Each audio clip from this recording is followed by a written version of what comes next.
J'ai 15 minutes, donc pour parler de tout ça en 15 minutes, c'est un peu court. Donc, en préparant la présentation, je me suis dit, faisons un état des lieux. Où en est-on aujourd'hui? On en parle beaucoup de ce sujet-là, mais où est-ce qu'on en est aujourd'hui? Ensuite, évidemment, je vais pas mal parler des travaux qu'on est en train de mener dans le groupe de travail du CFMS sur ce sujet-là. Et puis, quelques perspectives sur la suite, qu'est-ce qu'on peut imaginer dans des évolutions de nos métiers en lien avec la prise en compte de l'empreinte environnementale. Alors voilà, moi, ce que je me suis dit en préparant la présentation, j'ai l'impression qu'on est vraiment dans une période de transition, il y a des forces qui nous emmènent vers ça, on sent qu'on est obligé d'y aller, et puis en même temps il y a beaucoup de freins. Donc on est clairement sensibilisé via les rapports du GIEC, etc., sur l'urgence climatique, donc on sait qu'on a des enjeux environnementaux, des défis par rapport à ça. On sent venir que dans les appels d'offres, il y a quand même pas mal de sujets qui reviennent où on nous demande d'intégrer l'empreinte environnementale, ça c'est sûr, mais comme on le fait, on n'est pas toujours armé pour. Il y a des évolutions de documents qui sont sortis, notamment la RE 2020 a pas mal joué en ce sens, là, qui donne quand même des critères, mais c'est pas forcément lié à la géotechnique, mais en tout cas c'est un document, je pense, qui a quand même pas mal changé la donne. Et puis il y a tout un tas de certifications, labels qui poussent pour intégrer l'empreinte environnementale. Il y a tout un tas d'outils de calculette carbone qui existent sur le marché, plus ou moins adaptés à nos usages, mais en tout cas on peut se dire qu'on peut les utiliser, parce qu'en soi, un calcul de calculette carbone, ça n'a absolument rien de compliqué. Et puis ça devient un critère de recrutement. Il suffit d'aller dans les forums étudiants pour voir que les étudiants veulent faire de l'environnement sans forcément vraiment savoir ce qu'ils veulent faire derrière. Donc comment on intègre ça dans nos métiers? C'est pas si simple, parce qu'il y a quand même un frein, c'est-à-dire qu'on nous demande... on est formé pour faire des dimensionnements géotechniques, on n'est pas forcément formé pour faire de calcul d'empreinte environnementale. Et puis on sent qu'il y a une certaine réticence, on voit dans certaines présentations, mais là c'est encore quelque chose qui se rajoute à mon métier de géotechnicien. Moi j'ai pas envie de faire ça, c'est pas mon métier. Bon, mais ça répond pas à l'urgence climatique. Donc après dans les formations des étudiants, il y a finalement encore assez peu de modules qui sont dédiés à ça. Alors j'ai vu qu'il y avait dans la présentation du NSG de Nancy, qu'il y avait quelque chose sur la géotechnique de l'environnement. Donc voilà, il y a quand même des choses qui bougent sur le sujet. Et puis réglementairement, on n'est pas obligé, aujourd'hui il n'y a pas de texte qui nous oblige strictement à le faire. Donc on ne sait pas vraiment comment aborder la chose. Et puis il y a peut-être ce sentiment que les études ACV, c'est des affaires de spécialistes, que c'est un peu complexe. Et que c'est pas quelque chose qu'on va pouvoir donner à traiter à n'importe quel ingénieur dans nos équipes. Voilà. Alors, il y a des textes quand même qui nous emmènent vers ça. Il y a tout un tas de textes au niveau mondial, européen, local même. Je pense que le texte le plus important, c'est la stratégie nationale bas carbone, sur lequel il va encore y avoir des choses. Nationale bas carbone, donc qui donne des critères sur notre quota carbone pour la suite. Et donc, logiquement, si on suit ça, même si la géotechnique n'est pas identifiée dans tout ça, la géotechnique est transverse au bâtiment, à la construction, au métier de l'énergie. Et donc, on est obligé de jouer le jeu aussi si on veut suivre les critères qui nous sont imposés avec une réduction progressive de l'empreinte carbone. Et c'est là où le groupe de travail du CFMS rentre en jeu. Ce groupe de travail, il cherche à s'implémenter un peu dans tout ça, avec plusieurs problématiques qu'on cherche à résoudre. Sensibiliser les acteurs de la géotechnique, donner aux géotechniciens la capacité de concevoir des ouvrages soutenables, répondre aux demandes des maîtres d'ouvrage sur ces sujets-là, et puis faire un peu le tri dans tous ces termes qu'on voit venir, comment intégrer une démarche ACV dans la géotechnique, parler des matériaux bas carbone, quels sont les ordres de grandeur, qu'est-ce que ça veut dire un matériau bas carbone, par rapport à quoi, quelles sont les évolutions des usages des matériaux dans le temps, comment intégrer le recyclage, Est-ce qu'on peut considérer des choses avec la réutilisation des fondations ou multiplier les fonctions de l'ouvrage, par exemple un ouvrage qui va faire à la fois office de fondation et de soutènement. Et puis, de manière plus simple, rien que formaliser la démarche méthodologique pour l'évaluation de l'empreinte carbone.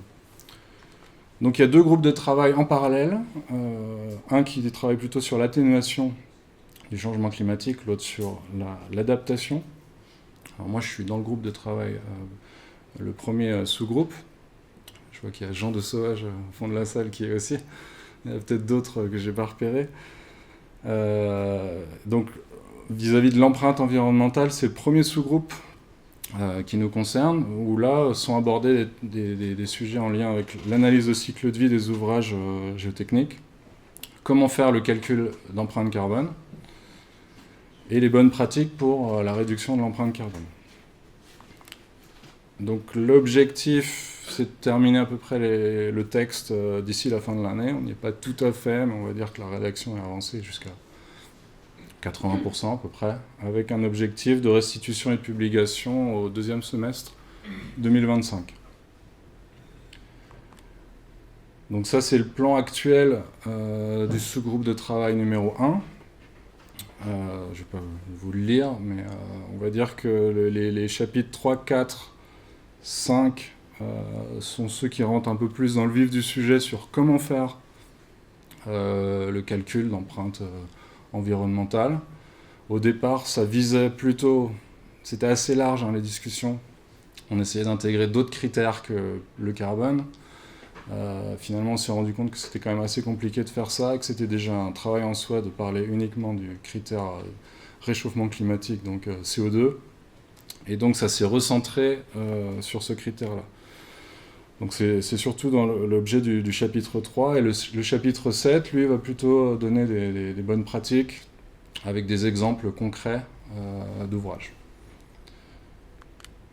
Donc le périmètre, en gros, hein, c'est tous les ouvrages géotechniques. Il y a une partie qui est peut-être plus spécifique aux ouvrages de terrassement, remblai, grande masse, et les ouvrages de fondation, renforcement de sol.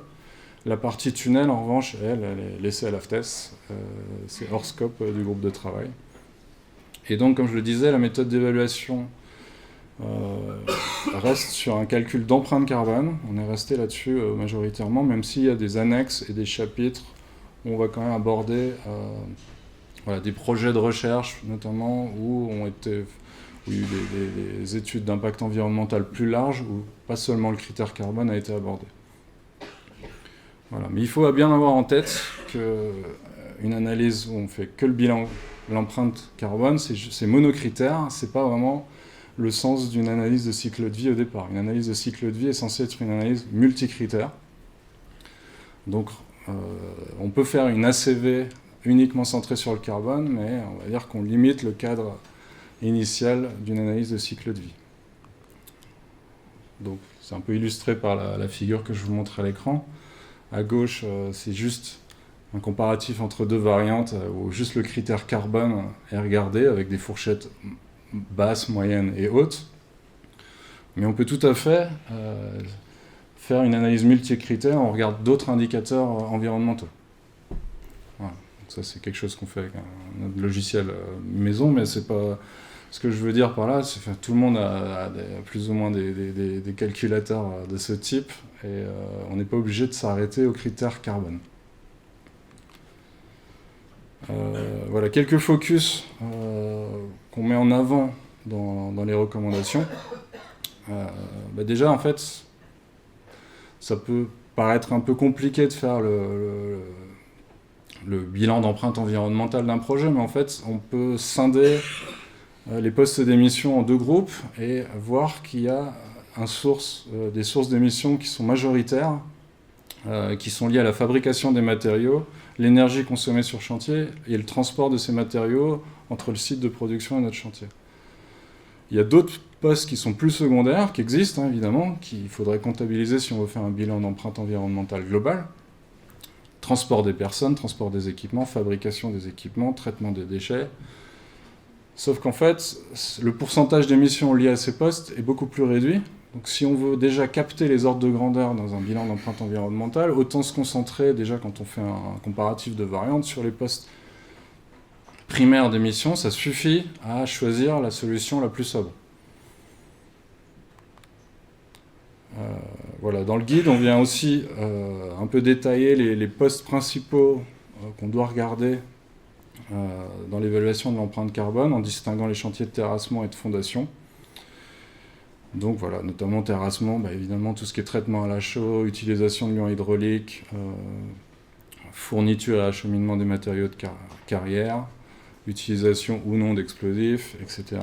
Et pour les chantiers de fondation, ça va plutôt jouer sur les matériaux qui sont très carbonés, comme le béton, l'acier, le ciment, et d'autres produits qui peuvent intervenir, comme les géosynthétiques, et évidemment l'énergie liée à la mise en œuvre sur chantier. On fait un focus dans ce guide aussi sur les bases de données les plus utilisées, les plus pertinentes pour aller récupérer les facteurs d'émission qu'on va intégrer dans les bilans d'empreinte environnementale. Et puis je pense que c'est très important, parce que quand on intervient, on donne des cours en université, qu'on demande aux étudiants qu'est-ce que ça représente un mètre cube de béton, en fait, on nous apprend à dimensionner des choses sans avoir l'ordre de grandeur que ça représente en empreinte carbone. Et donc là, on fait aussi un focus sur les matériaux en donnant un peu des valeurs moyennes. Et on fait aussi un focus sur le fait que il y a des choses qui vont évoluer dans le temps. Exemple, ici, je vous montre une slide avec les matériaux cimentaires. On voit qu'en fait, les CEM1, CEM2, CEM3, leurs proportions aujourd'hui ne sont pas les mêmes en 2030. Donc en fait, les matériaux qu'on utilise aujourd'hui vont peu à peu évoluer. Il y a des normes qui changent aussi sur le sujet, qui permettent d'utiliser des nouveaux liants. Et les laitiers vont petit à petit disparaître, obligeant à utiliser d'autres types de matériaux. Donc en fait, le bilan à date, c'est une chose, mais il faut avoir en tête ce qui va se passer dans le futur. Voilà. Notamment sur la partie matériaux cimentaires, il y a quand même une communauté scientifique qui est très active, avec beaucoup d'évolutions à venir dans les prochaines années. Et donc l'idée, c'est d'intégrer la démarche d'évaluation de l'empreinte carbone dans les missions géotechniques. Et évidemment, c'est dès les phases amont qu'on a le potentiel de réduction le plus important, puisque c'est là où on va faire des choix majeurs en comparant des variantes entre elles. Et si on fait le bilan dès la phase très amont, c'est là où on va pouvoir écarter des solutions qui sont moins sobres. Et donc, en corollaire de ça, on participe aussi à la rédaction. On a proposé un texte pour l'annexe nationale de l'Eurocode 7, qui va être soumis au vote dans les prochaines semaines. Prochainement en tout cas. Et voilà, donc l'idée c'est quand même, tel que c'est formulé, on voit que c'est la comptabilité de la réalisation d'un ouvrage géotechnique doit passer par l'évaluation de l'empreinte carbone. Alors, j'ai pas l'impression qu'il y ait énormément de réticence sur le sujet dans les bruits de couloir, mais en tout cas c'est fort probable que le texte passe sous cette version-là et que ça devienne quand même quelque chose de quasiment quotidien dans notre métier.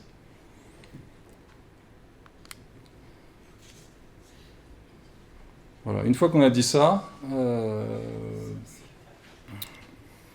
voilà, ça c'est peut-être mon point de vue. J'ai mis quelques points clés, mais c'est la dernière. Ouais. Voilà. Donc, probablement que tout laisse penser qu'on va avoir une généralisation progressive du calcul d'empreinte carbone pour les ouvrages géotechniques. Mais comme je le montrais tout à l'heure, rien n'empêche d'aller un peu plus loin et de proposer même des approches multicritères. On va regarder d'autres impacts environnementaux que le carbone. C'est en soi pas beaucoup plus compliqué, puisque sur le marché, on trouve les fiches environnementales des produits où les autres impacts environnementaux on a les valeurs, et donc c'est une calculette carbone, on va dire, qu'on vient juste appliquer à d'autres indicateurs. Maintenant, si on veut être logique et qu'on suit l'idée qu'il faut limiter notre impact carbone, eh ben, il faut limiter tout simplement l'usage de matériaux très carbonés. Donc, on va dire que le dimensionnement classique, on fait du béton armé, on utilise du béton, de l'acier, ben, ça marche un temps. Mais peut-être que lorsque c'est possible, et que c'est possible, ça veut dire on vérifie des critères de portance, des critères de raideur, des critères de déformabilité. Si on peut faire passer une solution qui utilise moins de matériaux carbonés, eh ben, il faut aller vers ça. Donc ça peut vouloir dire qu'on va peut-être évoluer vers des solutions de fondation, de vibrocompactage, compactage dynamique, colonne ballastée, qui sont peut-être des solutions qu'on avait un peu plus mis de côté et qui vont peut-être revenir un peu plus en force. À voir si ça se produit vraiment comme ça dans le futur.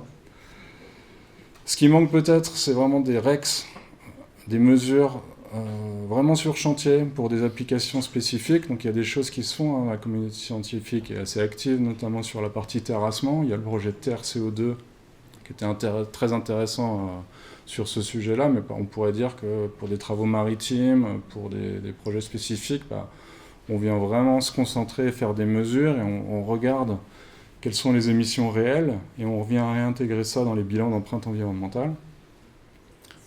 Et puis, toujours dans la logique, à un moment, il va falloir réduire notre empreinte pour de vrai. On voit bien quand même qu'on est un petit peu coincé par les coefficients de sécurité qu'on utilise. Or, parfois, on utilise des cas de charge qui ne correspondent pas tout à fait à des cas physiquement réels. Donc, il y a peut-être d'autres approches qui sont à privilégier, peut-être des approches en déplacement ou des approches où on vient challenger les coefficients de sécurité en se disant voilà, selon le cas de charge que j'étudie, je peux accepter un coefficient de sécurité un peu plus faible et ça me permet de réduire mon empreinte. Voilà, j'ai terminé, merci.